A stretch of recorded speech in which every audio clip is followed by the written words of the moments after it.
Assalamualaikum warahmatullahi wabarakatuh. Saya atas nama Rizky Alpina, NIM STK 120020, Prodi THP, perwakilan dari kelompok 4. Pada kesempatan kali ini, kami dari kelompok 4 akan menjelaskan materi tentang metabolisme lipid. Sebelum kami menjelaskan materi tersebut, saya akan memperkenalkan anggota dari kelompok 4. Yang pertama, Nurul Anis. Yang kedua, Nurul Hikmah Kamaruddin. Yang ketiga, Ramlah. Yang keempat, Rizky Alvina. Yang kelima, Rizky Ardini Yusra. Baiklah, pengertian metabolisme lipid. Definisi: metabolisme merupakan semua proses kimiawi yang terjadi dalam tubuh makhluk hidup. Lipid merupakan suatu zat yang kaya akan energi, berfungsi sebagai sumber energi yang utama untuk proses metabolisme tubuh. Metabolisme lipid adalah sebuah proses rumit dalam tubuh yang melibatkan beberapa tahapan, mulai dari lipid yang dikonsumsi dari makanan atau produksi lipid dalam tubuh, sampai ke degradasi atau transportasi menjadi sejumlah struktur. Selanjutnya, pemateri kedua akan membacakan fungsi dari lipid. Baik, terima kasih. Saya akan melanjutkan materi dari teman saya, yaitu beberapa fungsi dari lipid. Di antaranya yang pertama, sebagai penyusun struktur membran sel. Dalam hal ini, lipid berperan sebagai barrier untuk sel dan mengatur aliran material-material. Yang kedua yaitu sebagai cadangan energi. Lipid disimpan sebagai jaringan adipose, contohnya yaitu trigliserida atau triacylglycerol. Yang ketiga yaitu sebagai penghasil energi, contohnya yaitu asam lemak atau asam palmitat. Yang keempat yaitu sebagai pelindung yang berada di sekitar ginjal. Yang kelima yaitu sebagai alat transport dalam darah, contohnya yaitu lipoprotein. Yang keenam yaitu sebagai isolator dalam susunan saraf, yaitu sebagai insulator listrik. Yang ketujuh yaitu sebagai insulator panas, yaitu lipida di bawah kulit. Yang kedelapan yaitu sebagai hormon dan vitamin. Hormon mengatur komunikasi antar sel, sedangkan vitamin membantu regulasi proses-proses biologis. Klarifikasi metabolisme lipid. Klarifikasi metabolisme lipid terbagi atas 3 bagian, yaitu berdasarkan sumbernya, berdasarkan struktur kimia, dan berdasarkan sifatnya. Pada berdasarkan sumbernya terbagi atas 3, yaitu lipid hewani, lipid nabati, dan lipid derivat. Kedua, berdasarkan struktur kimia terbagi atas 2, yaitu lipid sederhana dan lipid kompleks. Pada lipid sederhana terbagi atas 3, yaitu ester asam lipid, lipid, dan lilin. Ester asam lipid dengan berbagai alkohol. Kedua, lipid atau fat, ester asam lipid dengan gliserol, lipid dalam tingkat cairan yang dikenal sebagai minyak oli.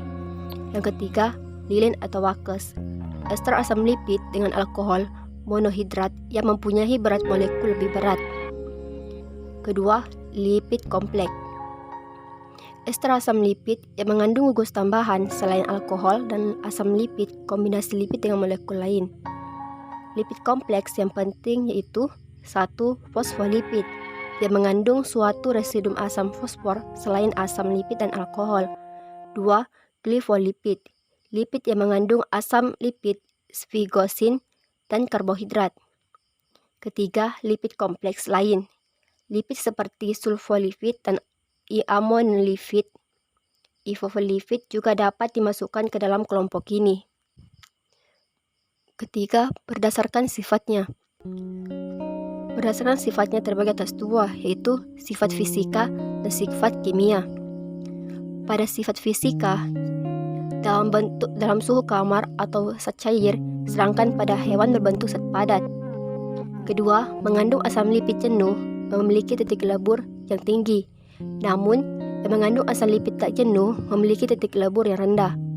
Ketiga, memiliki asam lipid berantai pendek bisa larut dalam air, tetapi lipid yang memiliki rantai panjang tidak bisa larut dalam air. 4. Larut dengan baik dalam alkohol panas. Kemudian sifat kimia. Pada sifat kimianya itu 1. Saponifikasi atau reaksi penyabunan. Lipid dapat mengalami reaksi hidrolisis dengan enzim lipase atau alkali. Hidrolisis tersebut dikenal sebagai penyabunan karena salah satu contoh hasilnya adalah sabun sebagai garam asam lipid.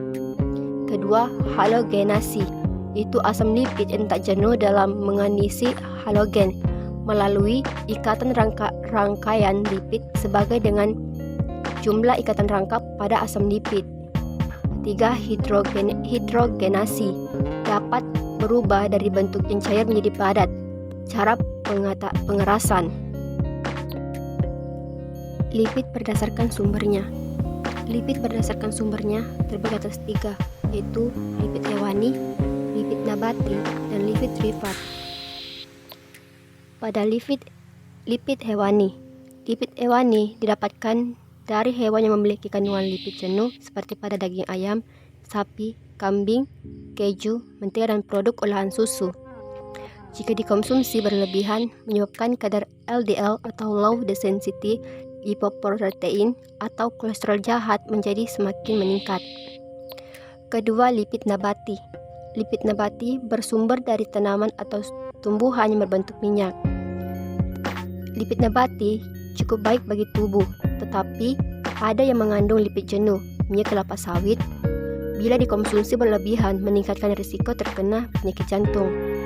Lipid tak jenuh seperti minyak jagung, minyak zaitun, minyak almond, dan minyak dari biji bunga matahari. Yang ketiga, lipid derivat. Lipid derivat merupakan senyawa lipid yang pembentukannya dihasilkan melalui proses hidrolisis lipid. Contohnya kolesterol dan asam lipid.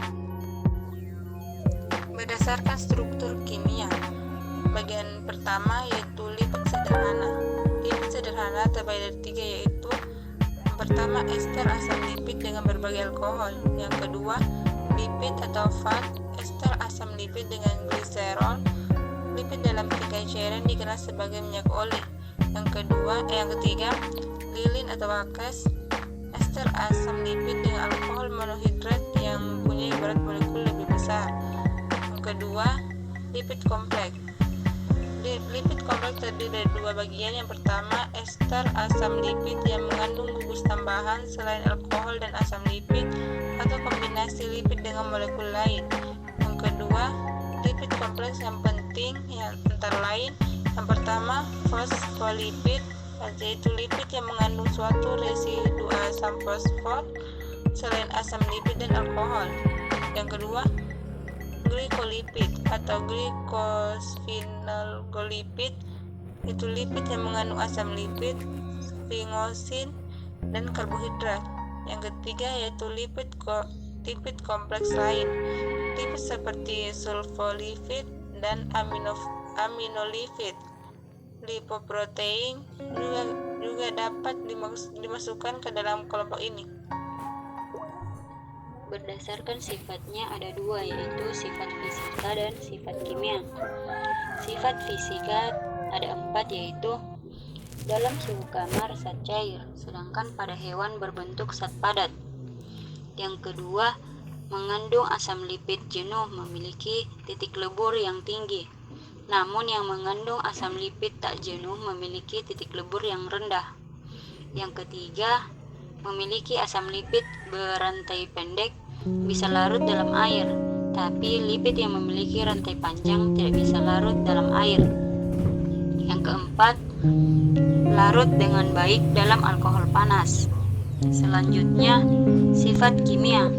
Sifat kimia terbagi atas 4, yaitu yang pertama, saponifikasi atau reaksi penyabunan. Lipid dapat mengalami reaksi hidrolisis dengan enzim lipase atau alkali.